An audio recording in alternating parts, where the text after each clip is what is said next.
യേശുക്രിസ്തു നമ്മളെ അവിടെ പ്രവേശിപ്പിക്കുന്നില്ല, ക്രിസ്ത്യാനികളെ അവിടെ പ്രവേശിപ്പിക്കുന്നില്ല. ഏത് ക്രിസ്ത്യാനികളെ? ലോകാനുരൂപതയിലെ ക്രിസ്ത്യാനിത്വത്തിലുള്ള ക്രിസ്ത്യാനികളെ ഒന്നും യേശു അവിടെ പ്രവേശിപ്പിക്കുന്നില്ല. അവരുടെ നീണ്ട നിറയാണ് മത്തായി 7:21, 22, 23. ഈ വമ്പൻ ട്രാജഡി കണ്ടിട്ട് പോലും നിങ്ങൾക്ക് തിരിച്ചറിയുവാൻ കഴിയുന്നില്ല. അവസാനം യേശു കയറ്റാതിരിക്കാൻ വേണ്ടി പറഞ്ഞ എന്നാന്നറിയാമോ? അധർമ്മം പ്രവർത്തിക്കുന്നവരെ.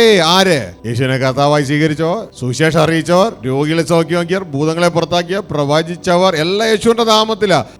അതൊക്കെയാ ശ്രദ്ധിച്ചേ. പക്ഷെ യേശു ശ്രദ്ധിച്ചത് അധർമ്മം പ്രവർത്തിക്കുന്നവരെ. എന്നെ കർത്താവേ കർത്താവേ എന്ന് പറയുന്ന ഏവനുമല്ല, എന്റെ പിതാവിന്റെ ഇഷ്ടം ചെയ്യുന്നവനെ പുതിയ ഹൗസിംഗ് പ്രൊജക്റ്റിലേക്ക് കയറൂ, സ്വർഗരാജ്യത്തിൽ കടക്കൂ. ഇത് യേശു പറഞ്ഞപ്പോ ഇത് നമുക്ക് വിശ്വസിക്കാൻ പ്രയാസമാണ്. എന്നെ പേടിപ്പെടുത്തുന്ന വചനമാക്കളെ അത്. ക്രിസ്ത്യാനികൾ കൂട്ടത്തോടെ നരകത്തിലേക്ക്